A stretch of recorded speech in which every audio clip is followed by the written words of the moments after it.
Hello ನಮಸ್ಕಾರ, ನೀವು ನೋಡ್ತಾ ಇದ್ದೀರಾ ನೇರ ಮಾತು ಕಣ್ಣಲ್ಲಿ ಕಣ್ಣಿಟ್ಟು ರಿಪಬ್ಲಿಕ್ ಕನ್ನಡ. ನಾನು ನಿಕೇಶ್ ಕೊಠಾರಿ. ಸಾಕಷ್ಟು ಅಪ್ಡೇಟ್ಸ್ಗಳಿರುವಂಥದ್ದು ಒಂದೊಂದಾಗಿ ನೋಡ್ತಾ ಹೋಗೋಣ. ಬಹಳ ಪ್ರಮುಖವಾಗಿ ಒಂದೇ ಹುದ್ದೆ ಕುರ್ಚಿಗಾಗಿ ಅಧಿಕಾರಿಗಳ ಇಬ್ಬರು ಕಿತ್ತಾಟವನ್ನ ನಡೆಸಿರುವಂತಹ ಘಟನೆ ನಡೆದಿರುವಂಥದ್ದು. ಇದು ಕೂಡ ಬೆಳಗಾವಿಯಲ್ಲಿ ಸ್ವತಃ ಲಕ್ಷ್ಮೀ ಹೆಬ್ಬಾಳ್ಕರ್ ತವರು ಜಿಲ್ಲೆಯಲ್ಲಿ ನಡೆದಿರುವಂತಹ ಘಟನೆ ಇದು. ಒಂದೇ ಹುದ್ದೆ ಕುರ್ಚಿಗಾಗಿ ಅಧಿಕಾರಿಗಳಿಬ್ಬರ ಕಿತ್ತಾಟ. ಬೆಳಗಾವಿಯಲ್ಲಿ ಉಪನಿರ್ದೇಶಕ ಹುದ್ದೆಗಾಗಿ ಬಿಗ್ ಫೈಟ್ ಇದು. ಸಚಿವೆ ಲಕ್ಷ್ಮೀ ಹೆಬ್ಬಾಳ್ಕರ್ ತವರಲ್ಲೇ ಅಧಿಕಾರಿಗಳ ಕಿತ್ತಾಟ. ಮಹಿಳಾ ಮತ್ತು ಮಕ್ಕಳ ಕಲ್ಯಾಣ ಇಲಾಖೆಯಲ್ಲಿ ಕುರ್ಚಿ ಕದನ ಏರ್ಪಟ್ಟಿದೆ. 1.5 ವರ್ಷ ಬೆಳಗಾವಿ ಟಿಡಿಯಾಗಿ ಸೇವೆಯನ್ನ ಸಲ್ಲಿಸಿದ ಬಸವರಾಜ, ಕೈ ಸರ್ಕಾರ ಬರ್ತಾ ಇದ್ದಂತೆ ಕೊಡಗಿಗೆ ಬಸವರಾಜ್ ವರ್ಗಾವಣೆ ಆಗಿದ್ದಾರೆ. ಆ ಬಳಿಕ ಬೆಳಗಾವಿ ಡಿಡಿಯಾಗಿ ಆರ್ ನಾಗರಾಜ್ ನೇಮಕಗೊಂಡ್ರು. ಕೆಟಿ ಮೊರೆ ಹೋಗಿದ್ದ ಬಸವರಾಜ್ಗೆ ಈ ಸಂದರ್ಭದಲ್ಲಿ ಹಿನ್ನಡೆ ಆಗಿತ್ತು. ಆ ಬಳಿಕ ಹೈಕೋರ್ಟ್ಗೆ ಹೋದ್ರು. ಹೈಕೋರ್ಟ್ಗೆ ಹೋದ ಬಳಿಕ ಬಸವರಾಜ್ ಪರ ಹೈಕೋರ್ಟ್ ತೀರ್ಪು ಕೂಡ ಕೊಡ್ತು. ಸರ್ಕಾರದ ಈ ಪರಿಷ್ಕೃತ ಆದೇಶ ಆಗಿದ್ರು ಕೂಡ ಸೆಲ್ಫ್ ಆಗಿ ಅಧಿಕಾರ ಸ್ವೀಕರಿಸಿದ್ದಾರೆ ಬಸವರಾಜ್. ಇತ್ತ ಕಾದು ಕಾದು ಕಾದು ಕುಳಿತಿದ್ದಾರೆ ನಾಗರಾಜ್ ಅವರು. ಸರ್ಕಾರದ ಆದೇಶಕ್ಕಾಗಿ ಕಾದು ಕುಳಿತಿದ್ದಾರೆ ನಾಗರಾಜ್ ಅವರು. ಆ ದೃಶ್ಯವನ್ನು ಕೂಡ ನೀವು ಗಮನಿಸ್ತಾ ಇರ್ಬೋದು. ಇದು ಒಂದೇ ಹುದ್ದೆ ಒಂದೇ, ಕುರ್ಚಿಯೂ ಒಂದೇ. ಆದರೆ ಇಬ್ಬರು ಅಧಿಕಾರಿಗಳ ಈ ಕುರ್ಚಿ ಕದನ, ಕುರ್ಚಿಗಾಗಿ ಕಿತ್ತಾಟ ಏರ್ಪಟ್ಟಿರುವಂಥದ್ದು. ಬೆಳಗಾವಿಯಲ್ಲಿ ಉಪನಿರ್ದೇಶಕ ಹುದ್ದೆಗಾಗಿ ಬಿಗ್ ಫೈಟ್ ನಡೀತಾ ಇರುವಂಥದ್ದು. ಅದು ಕೂಡ ಸ್ವತಃ ಲಕ್ಷ್ಮೀ ಹೆಬ್ಬಾಳ್ಕರ್ ಅವರ ತವರಲ್ಲೇ ಅಧಿಕಾರಿಗಳ ಕಿತ್ತಾಟ ಇದೆ.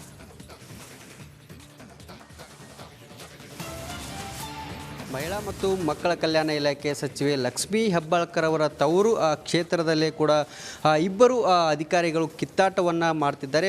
ಪ್ರಮುಖವಾಗಿ ಕುರ್ಚಿಗಾಗಿ ಕಿತ್ತಾಟವನ್ನು ಮಾಡ್ತಿದ್ದಾರೆ. ಪ್ರಕರಣ ಏನಾಯಿತು ಮತ್ತು ಅಧಿಕಾರಿಗಳ ಯಾಕೆ ಕಿತ್ತಾಡ್ತಿದ್ದಾರೆ ಅನ್ನೋದ್ರ ಬಗ್ಗೆ ನಾನು ಏನು ಬೆಳಗಾವಿಯ ಜಿಲ್ಲಾ ಪಂಚಾಯತಿ CO ಆಗಿರುವಂಥ ಹರ್ಷಲ್ ಬೋಯರ್ ಅವರು ನಮ್ಮ ಜೊತೆಗಿದ್ದಾರೆ.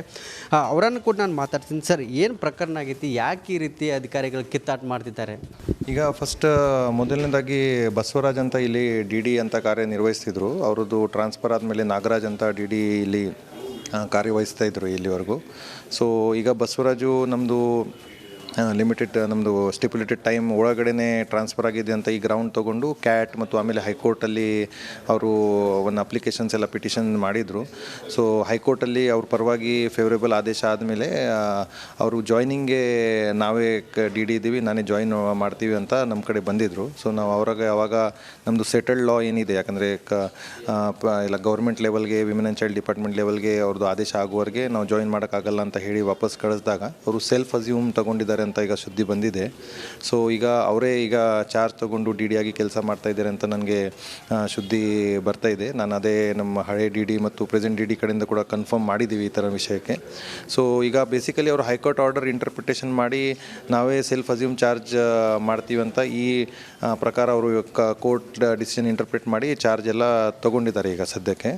ಬಟ್ ನಮ್ಮ ಸೆಟಲ್ಡ್ ಲಾ ಅಥವಾ ನಮ್ಮ ಲಾ ಪ್ರಕಾರ ಅಥವಾ ನಮ್ಮ ಪ್ರೊಸೀಜರ್ ಪ್ರಕಾರ ಅವರು ನಮ್ಮ ಗೌರ್ಮೆಂಟ್ ಕಡೆಯಿಂದ ಆದೇಶ ಆಗುವವರೆಗೆ ಆ ಥರನ ಮಾಡೋದಿಲ್ಲ ಅಂತ ನಮ್ಮದು ಒಂದು ಪೊಸಿಷನ್ ಇದೆ.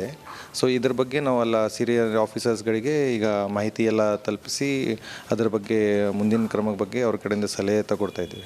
ಸರ್, ಸರ್ಕಾರದಿಂದ ಏನಾದರೂ ಆದೇಶ ಪ್ರತಿ ಬಂದಿರೋದಾಗಿ ನಿಮಗೆ ಹೊಸ ಈ ಬಸವರಾಜು DD ಬಗ್ಗೆ ಇನ್ನೂ ಬಂದಿಲ್ಲ ನಮಗೆ, ಅಟ್ಲೀಸ್ಟ್ ಮಾಹಿತಿಗೆ ಬಂದಿಲ್ಲ.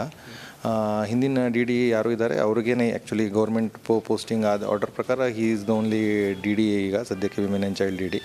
ಬಟ್ ಈಗ ಅವರು ಸೆಲ್ಫ್ ಚಾರ್ಜ್ ಅಸ್ಯೂಮ್ ಮಾಡಿದ್ದಾರೆ, ಯಾವ ಥರನ ಮಾಡಿದ್ದಾರೆ ಅದ್ರ ಬಗ್ಗೆ ನಾವು ಸ್ವಲ್ಪ ಪರಿಶೀಲನೆ ಮಾಡಿ ಈಗ ಮತ್ತೆ ಗೌರ್ಮೆಂಟ್ಗೆ ಗಮನಕ್ಕೆ ತರ್ತೀವಿ ವಿಷಯ. ಈ ರೀತಿ ಅವಕಾಶ ಇದೆ ಸರ್, ಒಂದು ವೇಳೆ ಅವಕಾಶ ಇಲ್ಲ ಅಂದರೆ ಆ ಅಧಿಕಾರಿ ಮೇಲೆ ಏನು ಕ್ರಮ ಆಗ್ಬೋದು ಅಂತ? ಈಗ ಅದೇ actually is group A officer ಇರೋದ್ರಿಂದ ಅದರ ಇದೆಲ್ಲ ಈ ವಿಷಯದಕ್ಕೆ ಏನು ಕನ್ಫ್ಯೂಷನ್ ಆಗಿದೆ, ನಾರ್ಮಲ್ ಪ್ರೊಸೀಜರ್ ಫಾಲೋ ಯಾಕಾಗಿಲ್ಲ, ಇದ್ರ ಬಗ್ಗೆ ನಾವು ಫಸ್ಟ್ ಮಾಹಿತಿ ತಗೊಂಡು ಗೌರ್ಮೆಂಟ್ಗೆ ಈಗ ನಾವು ತಿಳಿಸ್ತೀವಿ.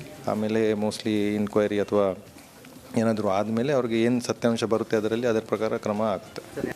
ಇದಿಷ್ಟು ಬೆಳಗಾವಿಯ ಜಿಲ್ಲಾ ಪಂಚಾಯತಿ CO ಆಗಿರುವಂಥ ಹರ್ಷಲ್ ಬೋಯರ್ ಅವರು ಹೇಳ್ತಿದ್ದಾರೆ. ಸರ್ಕಾರ ನಾವು ಈ ಪ್ರಕರಣದ ಬಗ್ಗೆ ನಮಗೆ ಗಮನಕ್ಕೆ ಬಂದಿದೆ, ಸರ್ಕಾರಕ್ಕೂ ಕೂಡ ನಾವು ವರದಿಯನ್ನು ಸಲ್ಲಿಕೆ ಮಾಡ್ತೀವಿ ಅನ್ನೋ ಒಂದು ಮಾತನ್ನು ಕೂಡ ಹೇಳಿದ್ದಾರೆ. ಕ್ಯಾಮ್ರಾ ಪರ್ಸನ್ ವಿಶ್ವನಾಥ್ ಜೊತೆ ಮೈಲಾರಿ ಪಟಾತ್, ರಿಪಬ್ಲಿಕ್ ಕನ್ನಡ, ಬೆಳಗಾವಿ. ಈ ಬಗ್ಗೆ ಹೆಚ್ಚಿನ ಡೀಟೇಲ್ಸ್ ಅನ್ನು ಕೊಡ್ತಾರೆ ನಮ್ಮ ಪ್ರತಿನಿಧಿ ಮೈಲಾರಿ ಪಟಾತ, ನೇರ ಸಂಪರ್ಕದಲ್ಲಿ ಜಾಯ್ನ್ ಆಗಿದ್ದಾರೆ. ಮೈಲಾರಿ, ಫೈನಲ್ ಈಗ ಏನಾಗ್ತಾ ಇದೆ? ಸರ್ಕಾರದ ಗಮನಕ್ಕೆ ಏನಾದರೂ ತರುವಂತ ಯೋಚನೆ ಇದೆಯಾ ಅಥವಾ ಸರ್ಕಾರ ಗಮನಕ್ಕೆ ಈಗಾಗಲೇ ಬಂದಿದೆಯಾ? ಏನು ಡೀಟೇಲ್ಸ್ ಲಭ್ಯವಾಗ್ತಾ ಇದೆ?